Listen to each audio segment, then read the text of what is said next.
বিকাশ ভবনের গোডাউনে তল্লাশি চালিয়ে উদ্ধার হয়েছে ৩২৪ জন চাকরি প্রার্থীর নামের তালিকা। আর তাদের সুপারিশ করেছেন রাজনৈতিক প্রভাবশালীরা। সুপারিশ করা প্রার্থীদের মধ্যে ১৩৪ জনকে নিয়োগও করা হয়েছে। প্রাথমিকে নিয়োগ দুর্নীতি মামলায় সাপ্লিমেন্টারি চার্জশিটে এমনই চাঞ্চল্যকর দাবি করল সিবিআই।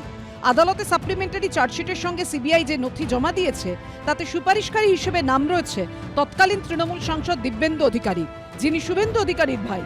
এছাড়াও নাম রয়েছে তৃণমূল সাংসদ মমতা ঠাকুর ও পশ্চিম মেদিনীপুরের তৎকালীন পুলিশ সুপার ভারতী ঘোষের। সিবিআই আধিকারিকরা দাবি করছেন সেই নামের তালিকা এবং চিঠির কপি সামনে রেখে আগামী দিনেও তারা তদন্ত চালিয়ে যাবেন এবং আরও কারা কারা চিঠি এবং রিকমেন্ডেশন লেটার পাঠিয়েছিল সেটাও কিন্তু তদন্ত করে দেখা হচ্ছে। গত বছর জুন মাসে নিয়োগ দুর্নীতি মামলার তদন্তে টানা ৩ দিন ধরে বিকাশ ভবনের গোডাউনে তল্লাশি চালায় সিবিআই। উদ্ধার হয় রাশি রাশি নথি। সিবিআই এর দাবি সেখানেই একটি নথিতে ২০১৪ প্রাথমিক টেটের ৩২৪ জন চাকরি প্রার্থীর নাম ও রোল নাম্বার পাওয়া যায়। তাদের নাম কারা সুপারিশ করেছিলেন সেই উল্লেখ রয়েছে নথিতে। চাকরি প্রার্থীদের নামের তালিকার ওপরেই নাম রয়েছে তৃণমূল সাংসদ মমতা ঠাকুরের, যিনি কপিল কৃষ্ণ ঠাকুরের মৃত্যুর পর 2015 সালে উপনির্বাচনে জয়ী হয়ে বনগাঁর সাংসদ হন। সিবিআই যেটা তারা যদি সেখানে রিপোর্ট দিয়ে থাকে কিনা আমার কাছে সে ধরনের কোনো কিছু আসেও না, আর আমি জানিও না। আমার যে সততা তাকে বিভিন্নভাবে তাকে কলুষিত করার জন্যই আজকে সেই কাজ তারা করার চেষ্টা করছে। আমি মনে করি এটা কারা করছে, সিবিআই কারা পরিচালনা করে। 26-এর সামনে ইলেকশন, তারা চেষ্টা করছে যে যাতে কিভাবে হোক মমতা ঠাকুরকে কিভাবে দমানো যায়। সিবিআই এর দেওয়া তালিকায় নাম রয়েছে ভারতী ঘোষেরও, যিনি বর্তমানে বিজেপির নেত্রী। তবে 2013 থেকে 2017 সাল পর্যন্ত পশ্চিম মেদিনীপুরের পুলিশ সুপার ছিলেন তিনি। আমি খুব বিরক্ত।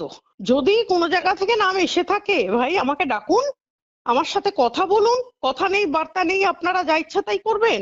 চাকরি জীবনে বহু মানুষের বহু উপকার করেছি। যে বিষ্ণুপুর থেকে একটা মেয়ে এসেছিল, তার মিদনাপুরে সেন্টার পড়েছিল, কিন্তু সে বাঁকুড়া বিষ্ণুপুর সেন্টার চেয়েছিল। তার বাড়িতে কে একজন খুব অসুস্থ ছিল, তখন হয়তো আমি লিখে থাকতে পারি বা বলে থাকতে পারি। তা এরকম রেকমেন্ডেশন তো আমরা অনেক সময় অনেক জায়গায় করি, কিন্তু তার জন্য মানুষের উপকার করতে গিয়ে চার্জশিটে নাম ঢুকিয়ে দেবে, এটা তো ভাবিনি কখনো।